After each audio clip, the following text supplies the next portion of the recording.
So when we take a look at Bubble 4 is all about naming conventions. It says here you need to follow the same rules for naming pages that you did naming images.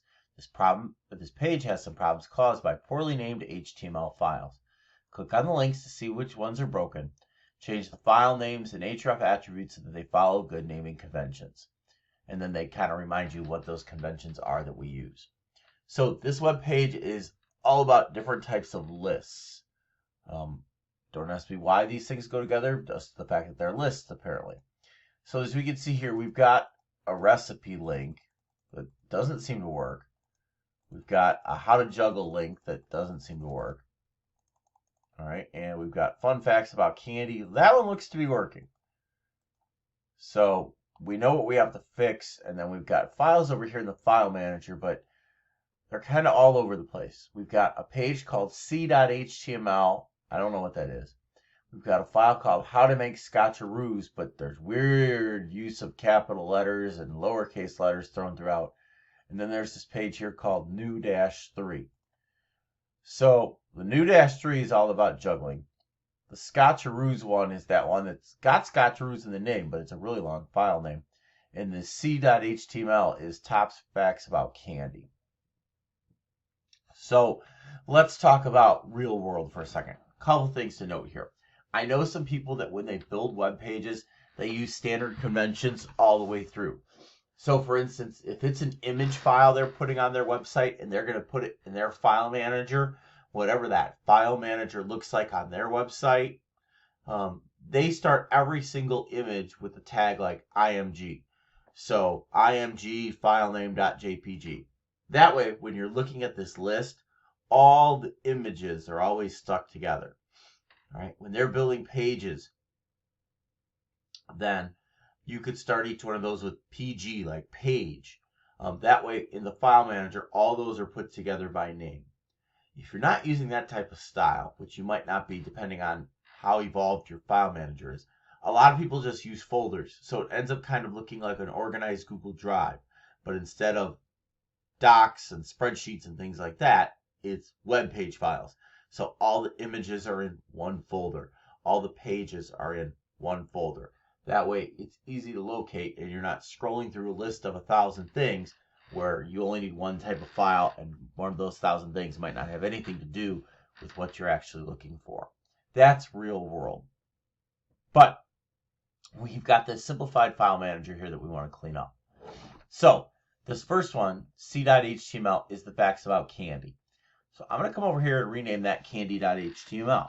Now, no, there's nothing wrong with the name c.html. It fits the naming conventions.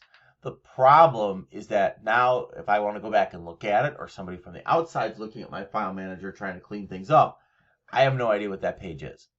So naming conventions are kind of a big deal. All right, scotcheroos. Again, for reasons you already know, I hate this file name. So I'm going to get rid of the how to make part. So it's just scotcheroos.html. And then this new-3 page is all about juggling. So I'm going to rename that one as well. And I'm going to rename that juggle.html. So now here's the thing to remember. If you had functional links before, you would not now, because that's changing that piece of code that's in that href part. Well, if you change the name of that file, you have to update the name of that in that href part. So that's why it's really important to start with good naming conventions. So here's that how to make scotcheroos one. So we're going to take out the how to make part so it matches what we did over here. No. Did I absolutely have to take that out? No. But remember, whatever you do, just like when we link an image, everything has to match. So what you have in the file manager has to match what you type in the code. On line 7, here's the one about juggling. So I'm not going to call it new3 anymore because it's not called new3. It's called juggle.html. And then here's this fun facts about candy part. So I'm going to rename that candy.html.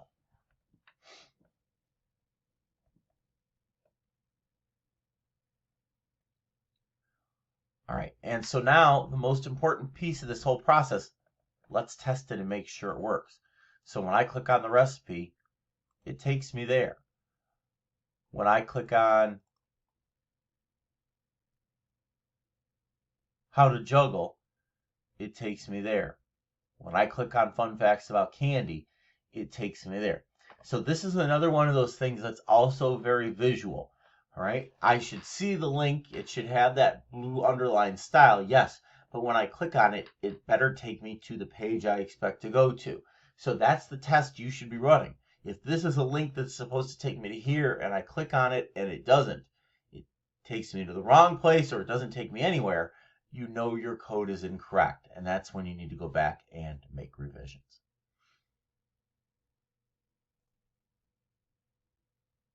Okay, so let's go take a look at Bubble 5.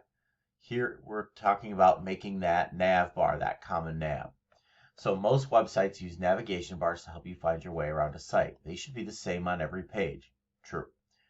Do this. Look over the navigation bar and index and add the same navigation bar to the other 3 pages.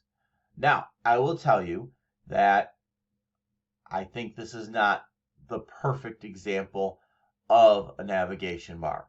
Here's why. So if you take a look at the links that they created on lines 6, 7, and 8, they've linked to the page called unicycle, bicycle, and tricycle. Not a problem. But they left a really important page out. They didn't create a link that ever gets me back to the home page. So the very first thing I'm going to do is make a link that gets me back to the home page. So on what will now become line 6, all right, after all the lists and before the unicycle link, I'm going to add text that takes me home. And what is home? Well, home is the index. So I'm going to say href equals inside my less than greater than. And it's going to take me to index.html. And then after the word home, less than /a greater than. Now, for one moment, I'll pause to mention you're really not going to see this functionality right now because think about it. I've just created a link on the home page that takes me home. All right, so I'm going to click it and it's not going to do anything. Of course, it's not going to do anything because I'm already on the home page. So it's not going to pay any dividends here. But when I paste this onto the other 3 pages in just a second, I should then have functionality that I can see.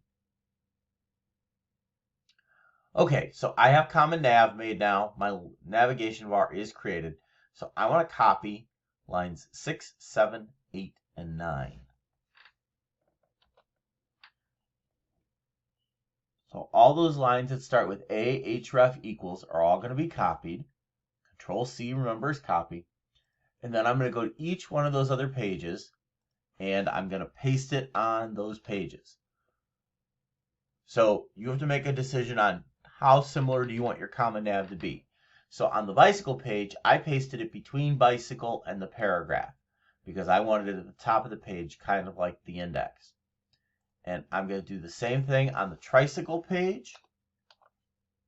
And I'm going to do the same thing on the unicycle page.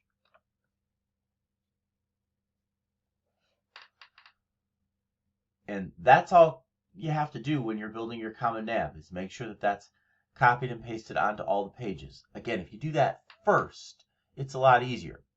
The one thing is you have to know what pages you actually need in order to make that happen. Now, there was one thing I mentioned just a minute ago that I do want to do, though. I want to make sure that link to home is working. And when I click on home, it takes me home, so I know my code is correct.